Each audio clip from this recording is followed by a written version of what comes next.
Hello and welcome to Cannon County High School Algebra 2. This is another in our series of videos designed to help those of you who are trying to bring your third quarter grade up to passing.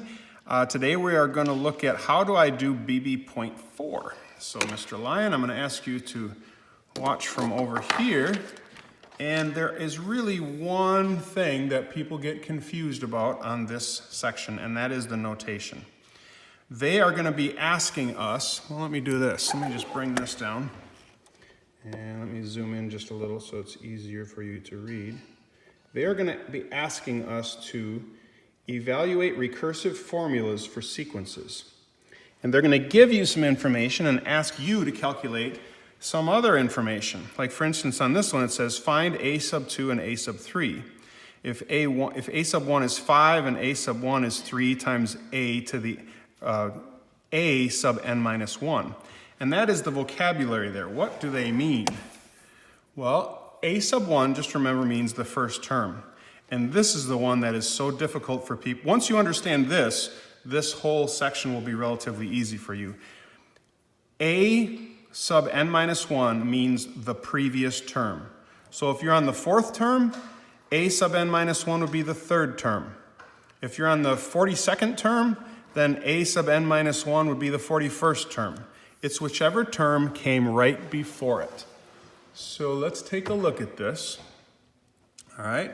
They're saying that each term is going to be 3 times a sub n minus 1. And what is a sub n minus 1?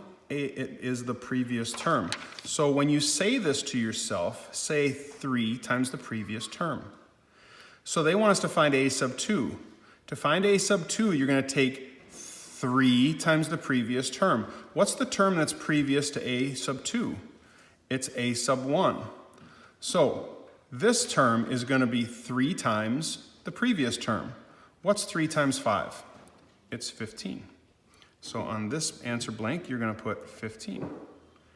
All right, now let's calculate a sub 3. Well, a sub n is going to be 3 times the previous term. What's the previous term for a sub 3? It'd be a sub 2. What's 3 times 15? It's 45. So again, a sub n minus 1 just means the previous term. That's all it means. Let's try another one. Here again, we're finding a sub 2 and a sub 3. They tell us that a sub 1 is 8, and then to find the next term, you're going to take the previous term plus 5. So what was the previous term? It was 8. So what's 8 plus 5? It's 13. And what's 13 plus 5? It's 18. You see how this works?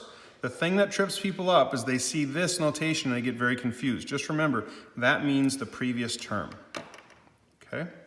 So let's jump up a level. See what happens here. All right, let's try this one. A sub 1 is 5. They want us to find a sub 4. Well, we can't find a sub 4 directly. We have to first find a sub 2 and a sub 3 in order to figure out a sub 4. So how do I find the next term? Well, it says I take negative 5 times, and what do you call this again? The previous term. Negative 5 times the previous term. So I'm trying to figure out a sub 4. I'm going to write this down on paper so we can kind of see it a little better. They're saying a sub 1 is 5, and we're trying to figure out what a sub 4 is. In order to do that, we first have to figure out a sub 2 and a sub 3. And what they're saying is a sub n, I'm going to write this over here because you can't see it on the computer anymore. A sub n is negative 5 times a sub n minus 1. You're going to take negative 5 times the previous term. So to figure out a sub 2, what's 5 times negative 5? Well, it's negative 25. Okay? And then for a sub 3, you take negative 25 times negative 5. Well, that would be positive because negative times negative is a positive. Positive 125. And then you have to take 125 times negative 5. Well, now we're getting to the point where maybe you need to bust out the calculator. So let's take a look. What's negative 5 times 125? It's negative 625. So that means that this one gives you negative 625 for a sub 4. They didn't even ask us to calculate a sub 2 or 3, but you needed to in order to figure out a sub 4. So that's the number that I'm going to type in right here, negative 625. So again, you might need to bust out some paper and you might need to bust out the calculator in order to get these right. Okay? Let's jump up another level and see if they can make these problems more complicated. All right, we're up to a 64. All right, let's see here. This one says, well, they've given us a sub 1 and a sub 2, and then they say a sub n is equal to the previous term plus, well, what do you suppose that means? A sub n minus 2. If this one means the previous term, well, then this one must mean the term before that one. So to figure out the next term, you take the two terms that precede it and add them together. So they want to know a sub 3. To figure out a sub 3, you take the previous term, which would be a sub 2, and the one before that one, 0, and add them together. So 0 plus 1 equals the third term. What is 0 plus 1? It's 1. Let's figure out the next one. We'll now go back to our formula. It's the previous term. This time the previous term would be this one. And the one before that one would be that. So it'd be 1 plus 1 gives us 2. And for this one, the previous term is 2, and the one before that is 1. 2 plus 1 is 3. So the calculation on these problems is not that difficult. But understanding the notation is the part that can be difficult. Let's jump up one more level. See if we can get to the kind of problem you're going to have to be able to do to get to 80.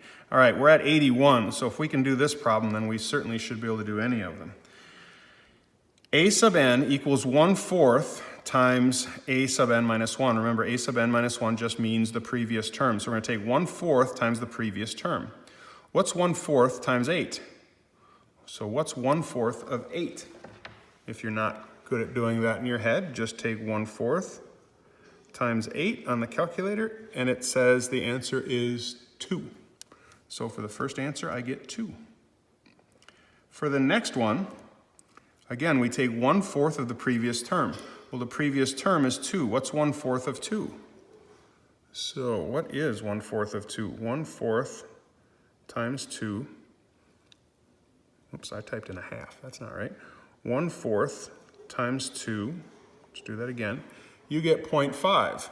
Now, when I do this, does it want to give me, I think it says, let's see, right as integers or fractions. So don't type in 0.5, type in 1/2. Okay? And then finally, for the last one, 1/4 times the previous term. So what's 1/4 times 1/2? 1/4 times 1/2. And I'm going to ask it to give me a fraction back. So I hit math, enter,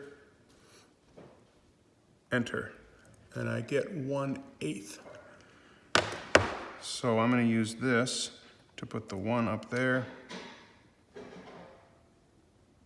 And let's see, is it going to let me do this using those keys? There we go. 1/8, just like that. Okay? So you can see the big thing on this one is just to make sure you remember a sub n minus 1 means the previous term. If you can remember that, you will be able to get through this section. Okay? I hope this helps. If you have any questions, put them in the comments. Thanks for watching. Bye.